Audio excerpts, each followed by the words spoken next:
Greetings to all of my learned magic friends out there.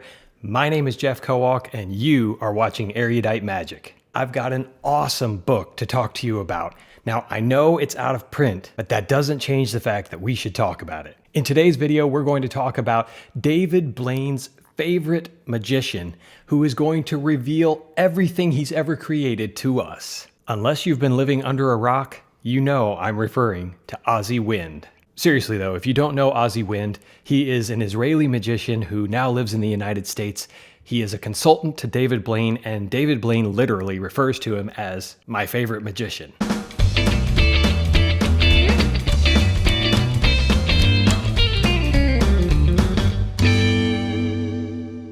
Today we're going to be talking about the out-of-print, yes, I'm sorry, the out-of-print repertoire by Asi Wind. Asi Wind loves art. And this book is a work of art, a love letter to the magic community. I would call it his magnum opus.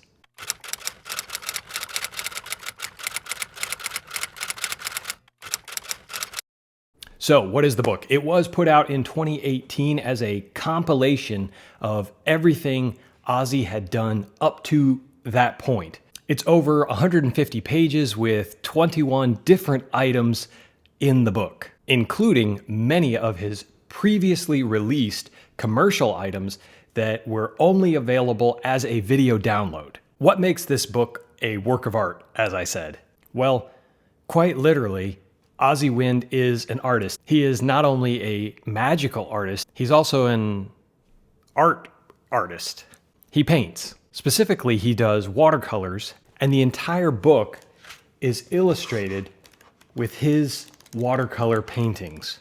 Yes, that's right. This book is illustrated in a way unlike any other that makes it so special and unique because Asi Wind hand-painted each illustration for each trick he describes.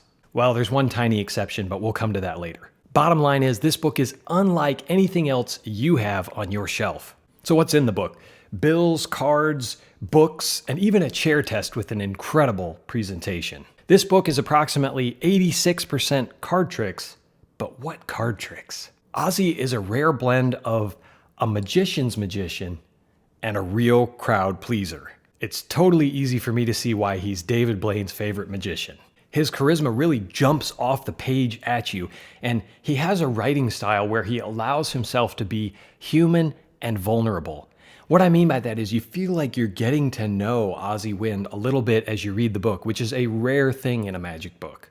You find out things about him like he was dyslexic, that he's somewhat of a messy person, that he's failed at some magic, and that was a genesis for a different way to do things.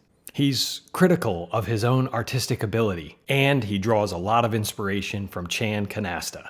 So what are some of my personal highlights from this? Well, Asi tells you he's obsessed with the Akan plot, and it shows because there are 3 different versions of Akan in this book, including the most pure version I have ever seen of Akan. You may know it from before. This was a commercially released item. It's Asi Wind's Any Card at Any Number. It's extremely flexible in terms of the presentation that you want to take, but the bottom line is that you present a pack of cards, someone names a card, it can be any card, the same person or a different person names any number, literally, it can be any number. You open the box, they dump out the cards, they count down, and the card that they named is at the number they named. It really does look that pure and that good, which is why it's the reason that I dedicated myself to learning and performing. It is a fantastic version of this plot. And like I said, there are so many possibilities for how to present it. I will link to a clip down in the description and at the end of the video to a performance of Asi performing this as kind of a pseudo-hypnosis type presentation, but there's all kinds of ways that you can go with this. This is a good spot for me to tell you, approximately 50% of the card effects in this book are going to require either a full mem deck or at least a partial mem deck. That's not a turnoff for me. In fact, it means that the magic is sophisticated, intelligent, and won't be performed by everyone. Now, don't despair if you're not a full mem deck user yet. you really should watch my video on how to get started in memdeck work. But once you actually use memdeck work, this book becomes an incredible resource for how to present effective memdeck card effects. I'd like to thank Don's Magic and Books for sponsoring this episode of Erudite Magic. He has one of the largest selections of used books that I've found anywhere on the internet, which is why I'm very pleased to partner with him to bring you this video. And as a special favor to all the Erudite magicians out there, Don has graciously given a 10% off coupon that applies to your entire order for the next week. So through February 3rd, if you enter the code Erudite at checkout or follow the link down below, you'll save 10% on your entire order at Don's Magic and Books. Back to the A-cans. He has the Asi Wind any card at any number. He has a shuffled any card at any number, which doesn't require a full deck stack. It only requires a partial deck stack and allows the deck to be shuffled. However, there's still going to be some mental gymnastics going on while you're performing this, so there are trade-offs. He gives you a third version, shuffled card at any number, which restricts the choice but allows it to be performed from a completely shuffled deck. So if any card at any number is a plot that interests you, and I recognize it's not for everyone, then there's a lot to love about this, and there are several different versions that you could be performing, including the one that I think just looks so pure. Enough about any card at any number, let's look at some of the other things he has. A coin trick, slightly misnamed, is a beautiful presentation of Simon Aronson's undue influence principle. If you're familiar with it from his effect Prior Commitment, what Asi has added to the plot is that now it can be performed from a shuffled deck. No more arduous setup. You'll be able to set this up on the fly, and you'll be able to adjust it to certain ranges of numbers. If you're not familiar with the trick, two people select cards in the deck and bury them. The magician either predicts or names two numbers. There are a lot of presentational possibilities for this, and those two cards are found at those two numbers. The reason for the name a coin trick is because Asi uses the date on a coin to predict the numbers that two people's cards will fall at. This version doesn't require a lot of work, but it will require a bit more sleight of hand. The trade-off is, though, you don't need to set anything up ahead of time. You could perform this with a borrowed shuffled deck. I mentioned before there are several commercially released items. You have Asi Wind's any card at any number, Double Exposure, which is his version of a Triumph-like routine. A person picks a card, cards are shuffled face up into face down. There's a picture taken of the deck in a mess with their phone. When they go back and they look at the picture later, they see that it's a picture of them holding the deck, and their card is the only one that is face up in an otherwise face down deck. But they're looking at a mess. Really cool effect, and it shows you the genius of Asi Wind because now the participant is left with a special memento on their phone of your performance that they can post to social media or share with their friends. How invaluable is that? It's pretty easy to do.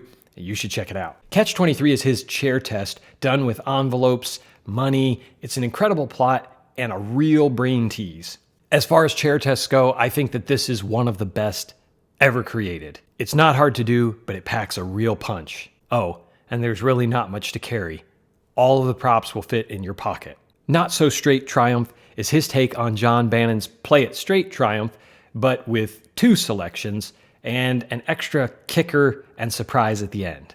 Another highlight is his torn, marked, stabbed, crumpled, burned, and restored page. It's his version of a reverse Pegasus page where someone tears a page out of a book, they mark the page, they stab it with a toothpick to mark a word, you burn the page, and with a magical gesture, the page is restored back to the book with the markings on it, the burnt edge, the crumples, and the specific word they stabbed. He gives you a way to turn this into the Pegasus page and talks about ways that you could play this differently. That's the cool part. There are endnotes to each one of these effects that tell you how you could play this slightly differently or other concepts that he has explored, just alternatives to the way he presents it in the write-up. There are a couple of utilities. Folded Under Pressure is his take on a cover for the Mercury card fold if you're uncomfortable with the traditional way of doing it. And the lazy seconds force is a little bit what it sounds like. It's a way to do second dealing to force a card, but where you don't have to be a card sharp to do it. If you've seen Asi lecture live, you know that he always likes to leave a question unanswered in the hopes that a brave soul will actually ask the question that he has intentionally left unanswered. I don't see it as being any different here in his book. In the book, I mentioned that he has hand-painted all of the art. There is one notable exception. There's a trick, and I think I know why he did it, but I'll be the brave soul and ask, Asi, why did you include 2 photos instead of painting those? I think I know the answer, but you'll have to check out the book yourself to see if you agree. It certainly didn't ruin the book. The entire book is a gorgeous work of art. The presentation, the artwork, the layout of the book, it all comes together into a beautiful package. This package comes at a price. This book retailed originally for $100. But as I pointed out, there were a number of items in the book that were commercially released items before that when you add them up would be well over $100. So you're getting all those plus his updated thinking and some other things in the book for $100. The bad news is this book is out of print. But don't despair. I know he has no plans to republish this, but if there's enough demand, he may put it out one more time. Of course, if he decides not to do that, there's always the secondary market, and I definitely think this book, even at $100, is totally worth picking up, especially if you are a mentalist or you enjoy performing mental type effects with cards, or even you're just a mem deck proponent. There's plenty of great stuff in here for almost everyone. Look, the bottom line is that Asi Wind is a giant of our generation for both Magic creations and performances. Asi loves Magic, and you're going to love his Magic. I'm not encouraging you to knock off a bank to get this book, but I certainly think you should do whatever you can to encourage, goad, pester Asi into republishing this, or try to find a way to buy it on the used market. I hope you enjoyed this look back at an out-of-print book, but one that I think is a top-notch book. I do this for the love of Magic books, and I love sharing that joy with you. I certainly appreciate you guys watching, sharing, liking, commenting. If there's anything else you want to know, don't be afraid to drop a comment down below or email me. Until next time, all my Erudite friends, keep reading.